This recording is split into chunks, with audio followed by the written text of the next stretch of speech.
जय हिंद फ्रेंड्स। आपके अपने YouTube channel Ajay sir classes में आपका स्वागत है। आज के मोटिवेशन में आपके सामने यह कथन रहा, तुम्हारे सपने महान हैं, तुम्हारी मेहनत भी महान होनी चाहिए। सुबह 30 क्लासेस में आपका स्वागत है। सुबह 30 क्लास को आप आगे बढ़ाएंगे और साथ ही साथ आप वीडियो कंप्लीट देखेंगे, जिससे कि आपको हर एक क्वेश्चन का लेवल पता चलेगा। तो आपके सामने पहला प्रश्न रहा, ब्रह्मपुत्र नदी की उत्पत्ति कहाँ से होती है। तो दोस्तों, ब्रह्मपुत्र नदी की उत्पत्ति जो है कैलाश श्रेणी का चमयुंगडुंग ग्लेशियर से होती है। कैलाश श्रेणी का चमयुंगडुंग ग्लेशियर से ब्रह्मपुत्र नदी की उत्पत्ति होती है। तो आपका ऑप्शन कौन सा हो जाएगा? ऑप्शन बी आपका बिल्कुल सही उत्तर हो जाएगा। ऑप्शन बी, कैलाश श्रेणी का चमयुंगडुंग ग्लेशियर ब्रह्मपुत्र नदी।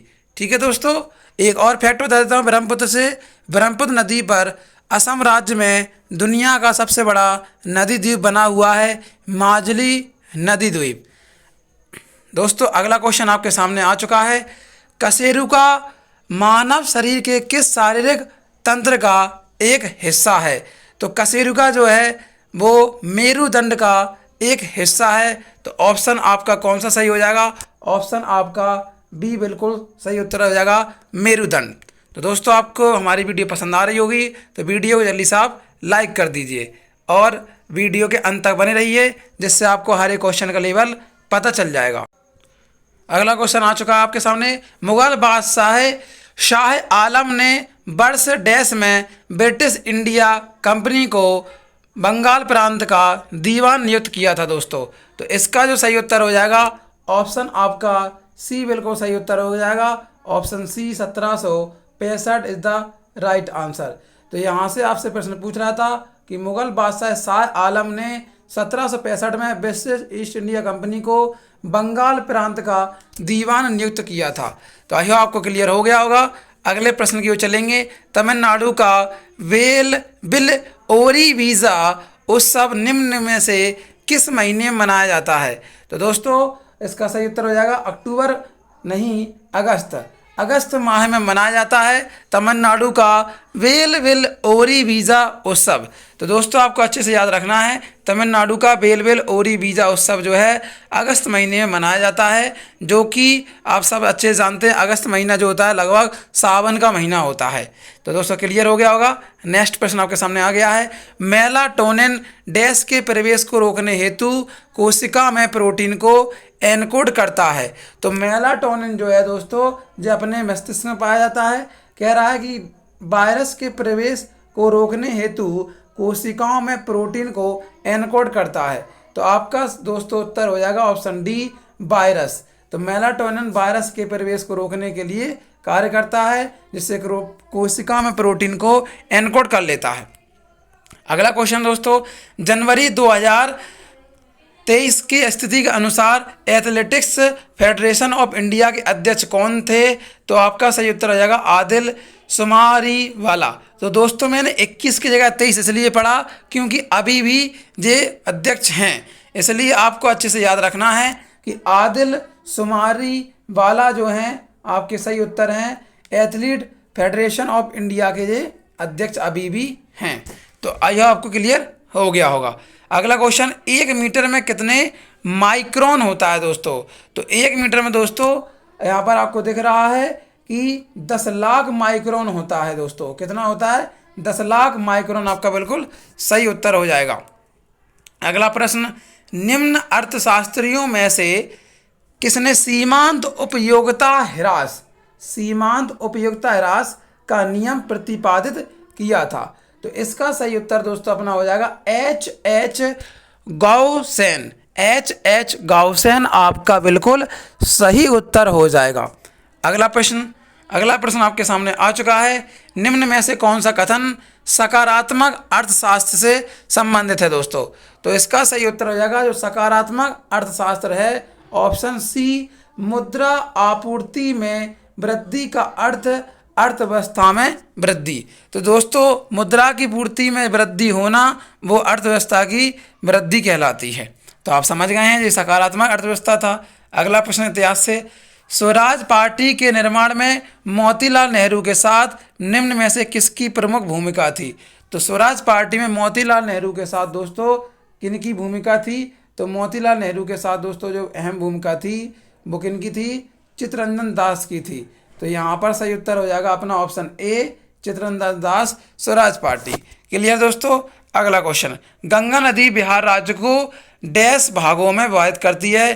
तो कितने भागों में विभाजित करती है दोस्तों? तो 3 भागों में विभाजित करती है गंगा नदी बिहार राज्य को। अगला, वर्ष 1987 में किस पड़ोसी देश में भारतीय शांति रक्षा सेना भेजी गई थी? तो आपका सही उत्तर हो जाएगा ऑप्शन बी, बॉम्बे, श्रीलंका। तो श्रीलंका में 1987 के समय भारतीय शांति रक्षा सेना भेजी गई थी। अगला, तारिक ए दिलकोशा नामक पुस्तक के लेखक कौन है? तो तारिक ए दिलकोशा नामक पुस्तक के लेखक जो हैं दोस्तों, ऑप्शन आपका बी बिल्कुल सही होगा, Bhimsen. Bhimsen will be right answer.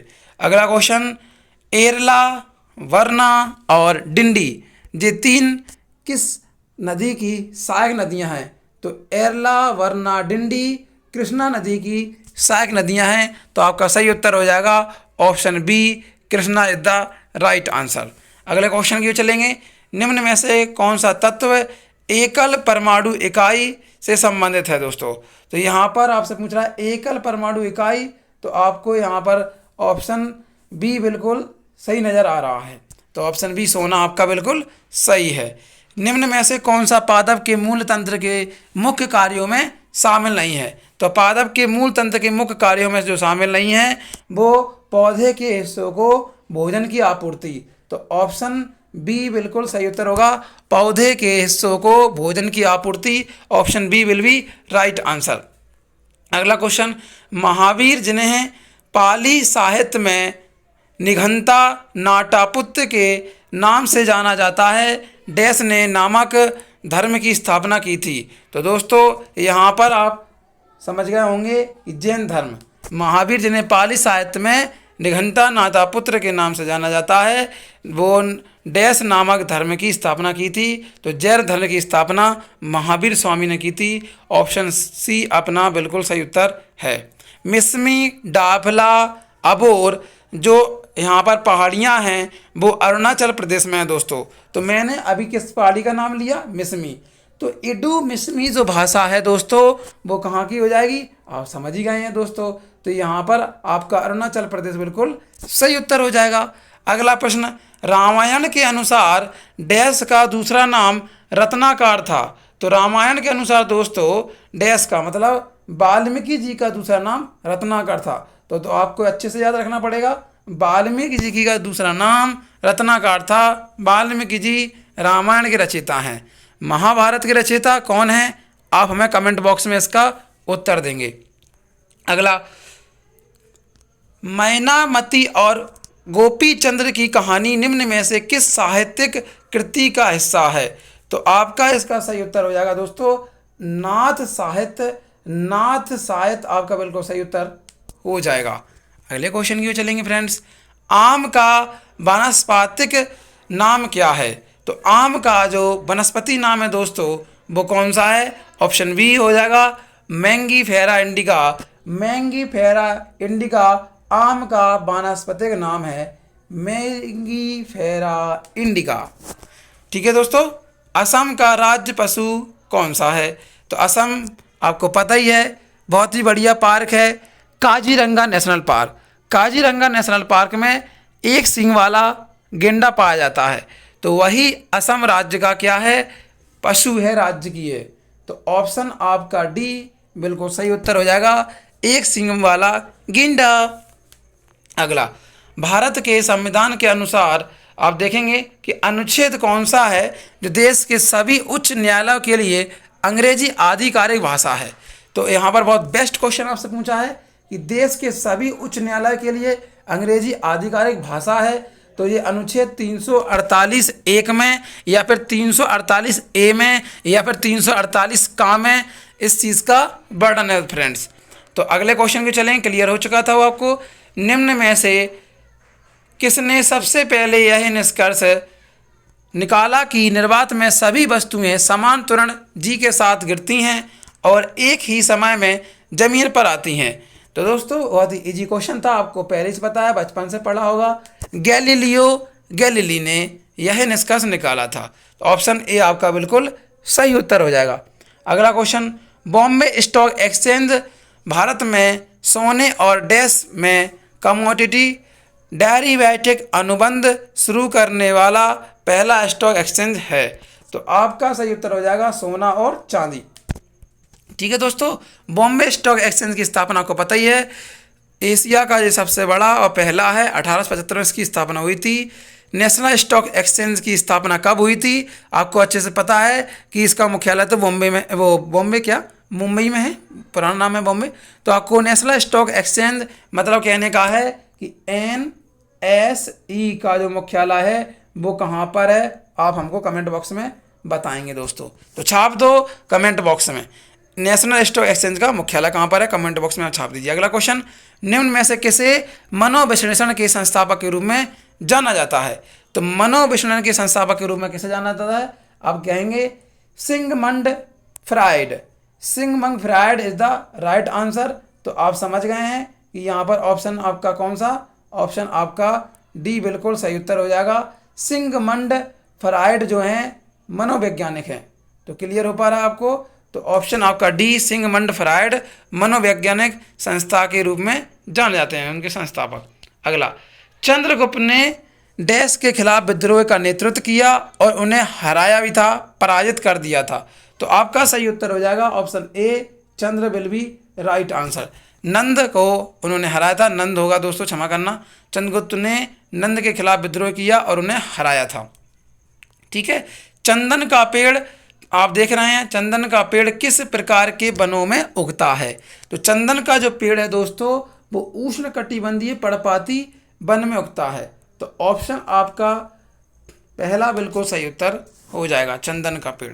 तो उष्णकटिबंधीय पर्णपाती वन। तो चंदन का पेड़ जो है वो प्रमुख कहाँ पर है? आंध्र प्रदेश। आप याद रखना, आंध्र प्रदेश का ये प्रमुख राजकीय वृक्ष भी है चंदन, आप ध्यान रखना। चंदन की लकड़ियों का जिक्र आपको पता ही है, वो श्रीवल्ली वाली मूवी में किया गया था, वो पुष्पाराज कौन सी मूवी आई थी उसी में। ठीक है दोस्तों, तो आपको अच्छे से ध्यान रखना है।